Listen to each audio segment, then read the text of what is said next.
SSC চাকরি বাতিল আদালতের এখতিয়ারের মধ্যে পড়ে না। এসএসসি দাবিতে বিরাট মন্তব্য সুপ্রিম কোর্টের। তো ভিউয়ার্স, আপনারা ভিডিও স্কিপ না করে সম্পূর্ণ দেখবেন, আর আমার চ্যানেল নতুন হয়ে থাকলে অবশ্যই সাবস্ক্রাইব করে দেবেন। তো দেখুন কি বলা হয়েছে।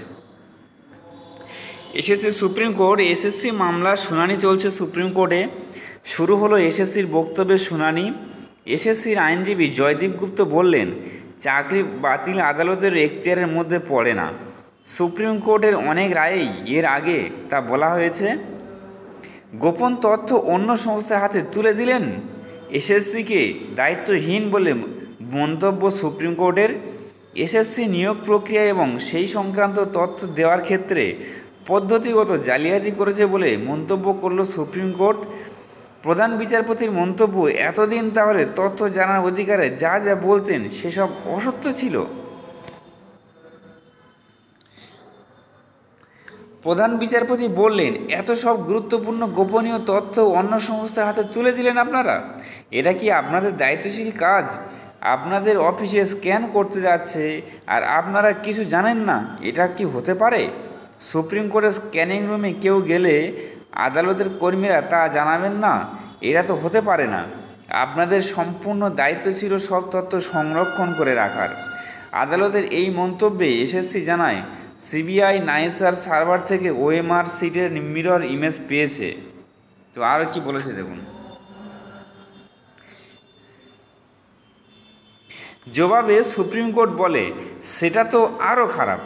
আপনাদের ডাটা বাইরের কোনো সংস্থা থেকে পাওয়া যাচ্ছে। এখানে তো দেখা যাচ্ছে বড় মাপে নিরাপত্তা লঙ্ঘন করা হয়েছে। এসএসসিকে পাল্টা প্রশ্ন বিচারপতির জবাবে কি বলল রাজ্য স্কুল সার্ভিস কমিশন? এবার প্রধান বিচারপতির প্রশ্নের মুখ কেন এসএসসি জানতে চাইলেন। ওএমআরসি নষ্ট করেছিলেন কেন? এ নিয়ে কোনো আইন আছে?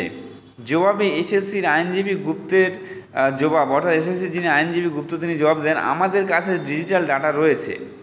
প্রধান বিচারপতি বলেন, স্ক্যানিং করার জন্য নাইসাকে দিয়েছিলেন, কিন্তু আপনাদের চেয়ারম্যান তো ওই কাজ সম্পর্কে বিশদে জানতেন না বলেছেন।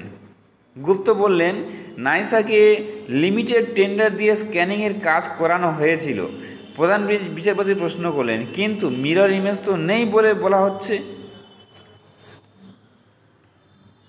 এসএসসির চেয়ারম্যান বললেন, মিরর ইমেজ নাইসার কাছ থেকে নেওয়া হয়েছে, সেগুলো প্রকাশও করা হয়েছে।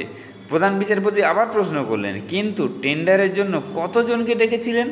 আপনারা সম্পূর্ণ নিয়োগ প্রক্রিয়া চালাচ্ছেন, অথচ যথাযথভাবে টেন্ডার ডাকেননি কেন? তো ভিউয়ার্স, আপনারা বুঝতে পারলেন খুবই চাঞ্চল্যকর খবর।